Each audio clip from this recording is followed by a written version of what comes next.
हाय, अगर आप stock market में अपनी जर्नी शुरू कर रहे हैं और स्टॉक इन्वेस्टिंग के बेसिक सीखना चाहते हैं तो ग्रो आपके लिए लाया है ग्रो अकेडमी, जहां हमने स्टॉक मार्केट इन्वेस्टमेंट से रिलेटेड सभी कॉन्सेप्ट्स एक वीडियो सीरीज के थ्रू बड़े सिंपल तरीके से इंग्लिश और हिंदी में एक्सप्लेन किए हैं। ये वीडियो उसी सीरीज का एक पार्ट है। प्लीज इसे पूरा देखिए और अपना फीडबैक हमारे साथ कमेंट सेक्शन में शेयर कीजिए। Thank you.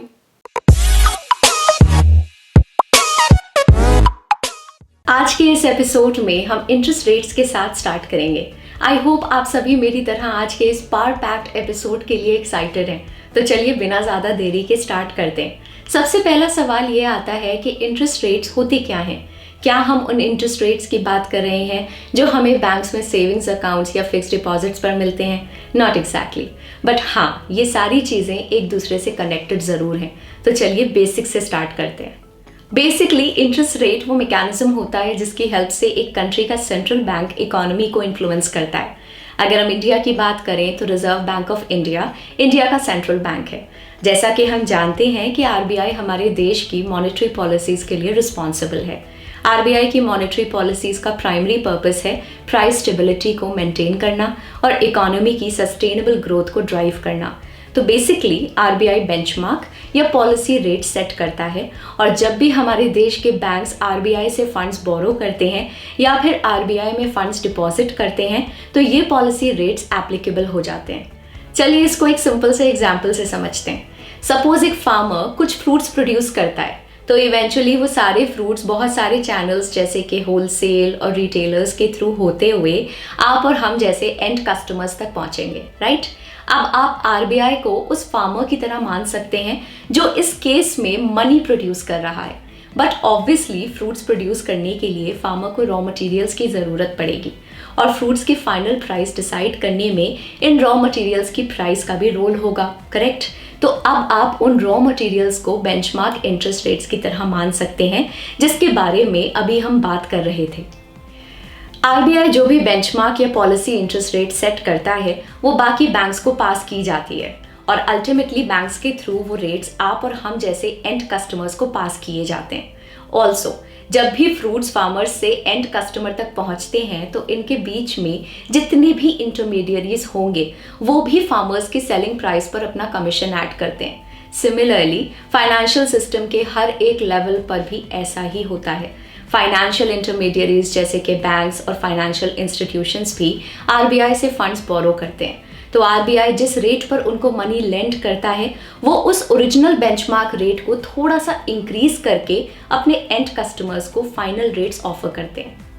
तो हम ये कंक्लूजन निकाल सकते हैं कि जब भी बेंचमार्क इंटरेस्ट रेट्स में कोई भी चेंज होगा तो पूरी इकोनॉमी की इंटरेस्ट वैल्यू चेन में भी चेंज होगा, जो कि बेंचमार्क रेट पर डिपेंडेंट है। आई होप इस एग्जाम्पल के थ्रू आप इंटरेस्ट रेट्स के कॉन्सेप्ट को समझ पा रहे होंगे। जिस प्रकार रॉ मटेरियल के प्राइसेस में चेंज होने से फ्रूट्स की फाइनल प्राइस चेंज हो जाती है, वैसे ही आरबीआई पॉलिसी इंटरेस्ट रेट्स को चेंज करके पूरी इकोनॉमी को कंट्रोल कर सकता है। बट बेंचमार्क रेट्स के क्रिटिकल नेचर के कारण और इसमें चेंज के कारण होने वाले ह्यूज इम्पैक्ट के कारण आरबीआई इन रेट्स में एक बार में सिर्फ 25 बेसिस पॉइंट्स का ही चेंज करता है। अब मैं उन बेंचमार्क इंटरेस्ट रेट्स को एक्सप्लेन करूंगी जिनके बारे में हम अब तक बात कर रहे थे। आरबीआई के दो मेन पॉलिसी रेट्स हैं जो हमारे देश के इंटरेस्ट रेट्स को डिफाइन करते हैं। सबसे पहला है रेपो रेट। ये एक शॉर्ट टर्म लेंडिंग रेट है जो बैंक से चार्ज किया जाता है। अगर हम सिंपल टर्म्स में समझें तो ये वो रेट है जिसपे कमर्शियल बैंक्स आरबीआई से मनी बोरो करते हैं या उधार लेते हैं। नेक्स्ट है रिवर्स रेपो रेट। ये एक शॉर्ट टर्म डिपॉजिट रेट है जो बैंक्स को ऑफर किया जाता है। सिंपल टर्म्स में ये वो रेट है जिस पे आरबीआई दूसरे बैंक से पैसा बोरो करता है। इंटरेस्ट रेट्स को कंट्रोल करने के लिए रेपो रेट और रिवर्स रेपो रेट को एडजस्ट करने के अलावा आरबीआई ओपन मार्केट ऑपरेशंस या ओएमओस को भी कैरी आउट करता है। ओपन मार्केट ऑपरेशंस के केस में आरबीआई सेंट्रल गवर्नमेंट के बिहाफ पर गवर्नमेंट सिक्योरिटीज की परचेज और सेल करता है। अब आपके माइंड में ये क्वेश्चन जरूर आ रहा होगा कि open market operations interest rates को कैसे अफेक्ट करते हैं, जो कि काफी वैलिड क्वेश्चन है। बेसिकली जब भी कंट्री में इन्फ्लेशनरी सिचुएशन हो, यानी कि इन्फ्लेशन बहुत ज़्यादा हो, तो आरबीआई यही चाहेगा कि मार्केट में अवेलेबल एक्सेस मनी को एब्जॉर्ब कर लिया जाए, राइट। और उसके लिए आरबीआई गवर्नमेंट सिक्योरिटीज़ को ओपन मार्केट में सेल करता है। ऐसा करने से बॉन्ड रेट्स डिक्रीज होते हैं और इंटरेस्ट रेट्स इंक्रीज हो जाते हैं। सिमिलरली अगर इकोनॉमी में एक रिसेशनरी ट्रेंड हो तो आरबीआई मार्केट में मनी सप्लाई को बूस्ट करना चाहेगा।